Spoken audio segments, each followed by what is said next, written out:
በዓለም ዙሪያ ላላችሁ ቅዱሳን ዛሬ ደግሞ እግዚአብሔር በልቤ ያስቀመጠውን የመጽሐፍ ቅዱስ ክፍል እንነጋገራለን። የራእይ መጽሐፍና የመጨረሻው ዘመን በሚል ነው የምንነጋገረው።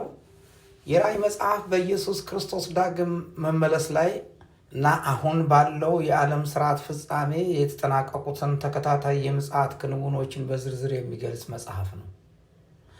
ዮሐንስ እንግዲህ በዚህ በፍጥሞ ደሴት ቆሻሻ መጣያ ተብላ በምትጠራው በዚያ በዘመኑ ሮማውያን ቅኝ ግዛት ስር በነበረችው በዚያ ፍጥሞ ተብላ በምትጠራ ደሴት በዚያን ጊዜ ሮም ገዢ በነበረው በቄሳር ተጥሎ ቄሳር ጌታ ነው በሉ በሚባልበት ጊዜ ኢየሱስ ጌታ ነው፣ የምናመልከው አምላክ ያየነው የተመለከትነው የዳሰስነው ነው እያሉ ሐዋርያት በሚሉበት ወንጌል በሚሰብኩበት ዘመን በመጀመሪያው ክፍለ ዘመን ዮሐንስ በዚያ ተጥሎ ያየው ራእይ ነው እና ስለ መጨረሻው ዘመን በዮሐንስ ራእይ መጽሐፍ ላይ የትንቢት መጽሐፍ ስለሆነ በዚያ በዘመኑ መጨረሻ ላይ ሊሆን ያለው ነገር ምን እንደሆነ ይነግረናል። የመጨረሻውን ዘመን አስመልክቶ ሰፊ የሆነ ነገር ይነግረናል። በዚህ በ22 መጽሐፍ ውስጥ በ22 ምዕራፍ ውስጥ የተካተተው ነገር በጣም ብዙ ነው። እሱም የክርስቶስ ዳግም ምጽአት፣ የአርማጌዶን ጦርነትና የሺህ ዓመት የክርስቶስ አገዛዝ ሚሊኒየም ተብሎ የሚጠራውን የመጨረሻውን ፍርድና አዲሱ ሰማይና አዲስን ምድር በመፍጠር የሚጠናቀቅበትን ከባድ የመከራ ጊዜ ያሳያል። እነዚህ መጽሐፍ ውስጥ የምንመለከተው ትልልቅ የመጨረሻ ዘመን ምልክቶች አሉ። የክርስቶስ ኢየሱስን ዳግም ምጽአት እንመለከታለን። የአርማጌዶንን ጦርነት እናያለን። የሺህ ዓመት የክርስቶስ ኢየሱስ ግዛት አገዛዝ ሚሊኒየም ተብሎ የሚጠራውን እንመለከታለን። የመጨረሻውን ፍርድ እናያለን። አዲስ ሰማይና አዲስ ምድር መፈጠራቸውን እንመለከታለን። እዚያ ቅድስት ኢየሩሳሌም ለባሏ እንደተሸለመች ሙሽራ ከሰማይ ከእግዚአብሔር ዘንድ ስትወርድ አየሁ እንዳለ ዮሐንስ፣ እዚያ ደግሞ ያቺ አዲስ ሰማይና አዲስ ምድር እንዳለች ይነግረናል። በራእይ ውስጥ ቁልፍ ክንውኖችና ጭብጦች ማህተም የሚል አንደኛ፣ መለከት የሚል ጉድጓድ፣ ሳህኖች እንዲህ እያለ መጽሐፉ እንደ 7 ማህተሞችና 7 መለከቶች፣ 7 ጽዋዎች ምሳሌያዊ የሆኑ ንግግሮችን እያስቀመጠ የመጨረሻውን ዘመን የሚተነትን ነው። እያንዳንዱ ከጊዜ ወደ ጊዜ እየጨመረ የሚሄድ አውዳዊ ፍርድ በምድር ላይ እንደሚወርድ የሚያስገነዝብን ምልክት ይናገራል። የዚህ ዮሐንስ ራእይ መጽሐፍ በብዙ ምልክቶች ውስጥ ያለ መጽሐፍ ነው። ነገር ግን ጭብጥ የሆነው ነገር በዚያ መጽሐፍ ውስጥ የመልእክቱ የመጨረሻው ዘመንን በተመለከተ ያለውን መለኮታዊ የሆነ የእግዚአብሔርን ምስጢር ነው የምንመለከተው። መከራው ከክርስቶስ መምጣት በፊት ለአማኞች ታላቅ የመከራና የስደት ዘመን እንደሚሆንም ያስታውቃል። የክርስቶስ ተቃዋሚው አውሬ ራእይ እግዚአብሔር የሚቃወሙና አማኞችን የሚያሳድዱ ኃያላን ሰዎችን የሚያሳይ እንደገና ብዙ ጊዜ በብዙ ኃይል ተነስቶ ክርስቶስ ጸረ ክርስቶስ የሆነውን ኃይል በምድር ላይ ለማስፈን የሚመጣውን ሐሳዊ መልሲ ምን እንደሆነ ምዕራፍ 13 ላይ እንዴት እንደሚመጣ ምን አይነት ምልክት እንደሚኖረውም የሚተነትን መጽሐፍ ነው። እንደገና የአርማጌዶን ጦርነት ማለት የክፋት ኃይሎች በኢየሱስ ክርስቶስ የተሸነፉት የመጨረሻ ጦርነት የሚያደርጉበት ነው። አርማጌዶን ተብሎ በሚጠራ ቦታ በዚያ ቦታ ላይ ጦርነት እንደሚያካሂዱ ይነግረናል። 1000 ዓመት ከክርስቶስ በምድር ላይ ከቅዱሳን የነገሰበትን የ1000 ዓመት ጊዜን ይመለከታል። የመጨረሻ ፍርድ ክፉዎች ሙታን ተነስተው በፍርድ ፊት እንደሚቆሙና እንደሚፈረድባቸው ይናገራል። አዲስ ሰማይና አዲስ ምድር እግዚአብሔር ከሕዝቡ ጋር የሚኖርበት አዲስ ዓለም እንደሚፈጠር ደግሞ ፍንትዋ አድርጎ ይናገራል። በአንዳንድ የእምነት ተቋሞች ይሄ እኛው በምድር ላይ ያለችው ይህች ምድር እንደገና ታድሳ እንደሚኖርባት የሚናገሩ የእምነት ተቋሞች አሉ። ነገር ግን መጽሐፍ ቅዱስ እንዲህ አይለን። መጽሐፍ ቅዱስ አዲስ ሰማይና አዲስ ምድር አለ፣ ዙፋን ያለበት ቅድስት ከተማ አለች፣ በጉ ብርሃኗ ሆኖ የሚያበራባት ቅዱሳን፣ በዚያ ከነገድ ከቋንቋ የተዋጁ ቅዱሳን በክርስቶስ ኢየሱስ የሆኑት ወደዚያች መጥተው ለዘላለም ጌታቸውን እያመለኩ የሚኖርበት ዘመን እንዳለ መጽሐፍ ቅዱስ ፍንትዋ አድርጎ ይነግረናል። በተለይ ራእይ መጽሐፍ ይህንን ይናገራል። የፍጻሜው ዘመን በተመለከተ በራእይ ውስጥ የተገለጹት የክስተት ጊዜና ጊዜያቶች ቅደም ተከተል በተመለከተ የተለያዩ ትርጉሞች አሉ። ቅደም ተከተሉን ብንመለከት በራእይ ላይ የተፈጸሙት ክስተቶች ቀደም ባሉት ዘመናት በዋናኛነት በሮም ግዛት ውስጥ እንደተፈጸሙ የሚያመለክት ነገር አለ ብለው የሚናገሩ ሌሎች የእምነት ተቋሞች አሉ።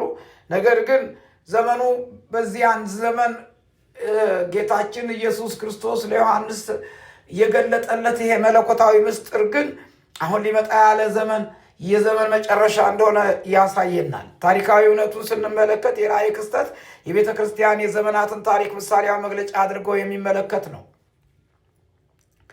እና የራእይ ክስተቶች በዋናኛው ወደፊት የሚፈጸሙ ክስተቶች እንደሆኑ ይናገራል። ብዙዎቹ ወደፊት ሊፈጸሙ ያሉ ናቸው።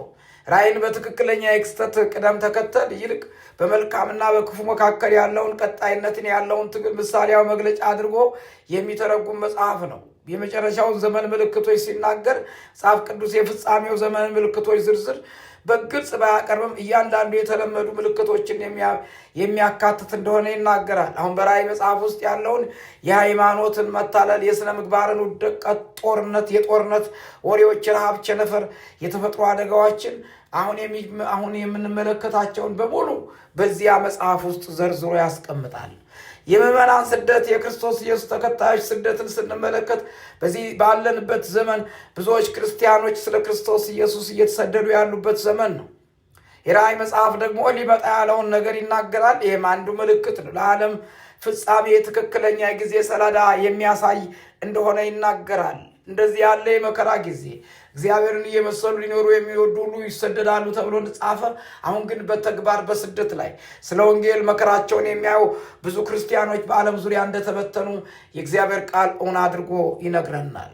በራእይ መጽሐፍ ላይ እንደተገለጠው የዘመኑ ፍጻሜ ቁልፍ ገጽታዎች አንደኛ የክርስቶስ ኢየሱስ መመለስ ነው። የዳግም ምጽአቱ ነው የመጀመሪያው። በዚህ በራእይ መጽሐፍ ውስጥ የምንመለከተው ቁልፍ የሆነው ሐሳብና ገጽታ የጌታችን የኢየሱስ ክርስቶስ እንደገና መምጣት ነው። መጽሐፉ ሰይጣንን ድል አድርጎ መንግስቱን ለመመስረት በክብር የሚመጣ የጌታችን የኢየሱስ ክርስቶስ መምጣት በቅርብ እንደሆነ ይነግረናል። ሌላ ሁለተኛ የእግዚአብሔር ሉዓላዊነትና ድል አድራጊነት ነው። ራእይ ውስጥ የምንመለከተው የእግዚአብሔር የመጨረሻ ቁጥጥር እና በክፋት ላይ ያለውን ድል አጉልቶ የሚያሳይ የጽድቅ ድል ደግሞ የሚረጋገጥና የሚታይ እንደሆነ አስረግጦ ይነግረናል። የራእይ መጽሐፍ ሌላው ሶስተኛ የሚነግረን ነገር አዲስ ሰማይና አዲስ ምድር፣ መጽሐፉ ሐዘን፣ ሕመምና ሞት የሌሉበትን እና እግዚአብሔር በሕዝቡ መካከል የሚኖርበት አዲስ ፍጥረት፣ አዲስ ሰማይ፣ አዲስ ምድር፣ አዲስ ዙፋን እንዳለ ይነግረናል። በዙፋኑ ላይ የተቀመጠው እነሆ ሁሉን አዲስ አደርጋለሁ አለ ተብሎ እንደተጻፈ ይሆናል። ስለዚህ ጌታችን ኢየሱስ ክርስቶስ በዚያ የሚነግስበት ነው። አራተኛ ፍርድና የክፋት የመጨረሻ መጥፋት ዮሐንስ ራእይ መጽሐፍ ክፎች የሚቀጡበት እንደገናም በክርስቶስ ኢየሱስ የሆኑት ደግሞ አክሊል የሚያገኙበት የዘመን መጨረሻ የፍርድ ዘመን እንዳለ ይነግረናል። ሚሊኒየሙ ማለት ነው 1000 ዓመት ደግሞ አንዳንድ የራእይ ትርጉሞች ክርስቶስ በምድር ላይ 1000 ዓመት የግዛት ዘመን እንደሚኖር ይጠቁማሉ። ከዚህ የመጨረሻው ፍርድ ጋር የተስተካከለ ነው። የፍጻሜ ዘመን ምልክቶች መጽሐፉ የተወሰነ የጊዜ ሰሌዳ በዚህና በዚያ ብሎ ባይለንም በዘመኑ መጨረሻ ላይ የሚሆኑት እነዚህን ነገሮች ስንመለከት የሰባቱ ማኅተሞችና መለከቶች መፈታት ነገርን በደንብ ግልጽ አድርጎ ስለሚነግረን ይህ የዘመን መጨረሻ ምልክት እንደሚሆን ይነግረናል። የራእይ መጽሐፍ ብዙ ጊዜ እንደ ተስፋ መልእክት ይተረጎማል። የእግዚአብሔር የማዳንና የድል ዕቅድን እንደሚያሸን እግዚአብሔር አሸናፊ የሆኑ መንግስቱን በአዲስ ሰማይና አዲስ ምድር ለዘላለም እንደሚያደርግ ቅዱሳን ደግሞ እሱን እያመለኩ የሚኖርበት የሰላም ዘመን እንባ የሚታበስበት ዘመን እንደሆነ ይነግረናል። የክብር አምላክ እግዚአብሔር ገናናውና ኃያሉ ንጉሥ ዛሬ ደግሞ ይህን መልእክት የሚሰሙ ሴት ባሪያዎች፣ ወንድ ባሪያዎች ለካስ የተስፋ ዘመን አለ። ለካስ መንግስቱ የእግዚአብሔር መንግስት ጸንታ የምትኖርበት ዘመን አለ። ለካስ እረፍት እንባችን የሚታበስበት ነፃ ሆነን የምንኖርበት ዘመን ለካ እግዚአብሔር አስምሯል እያሉ በጌታ በኢየሱስ ክርስቶስ ተስፋ እያደረጉ እንዲኖሩ በኢየሱስ ስም እጸልያለሁ። ሰላም አድራጊ ጌታ ገናና ንጉሥ ኃያሉን ሬስ አቡ ኤፖንቶቮር ማላስካላዲና በጌታ በኢየሱስ ክርስቶስ አሁን የተስፋ ዘመን እንዲሆነ ማራናታ እያሉ እንዲኖሩ ባሪያዎችን እጸልያለሁ። የሰላም አምላክ ገናና ንጉሥ ኃያሉ ንጉሥ ይህን የሚሰሙ ባሪያዎች አሁን ካሉበት ከተስፋ መቁረጥ ተነስተው ማራናታ እያሉ እንዲኖሩ በኢየሱስ ስም ጸልያለሁ። ኢየሱስ የናዝሬቱ ስለ ሁሉ ክብር ላንተ ስለሰጠን ስለዚህ ብሩክ ቀን ክብር ላንተ በጌታ በኢየሱስ ክርስቶስ ስም አሜን ነው። ኢየሱስ ጌታ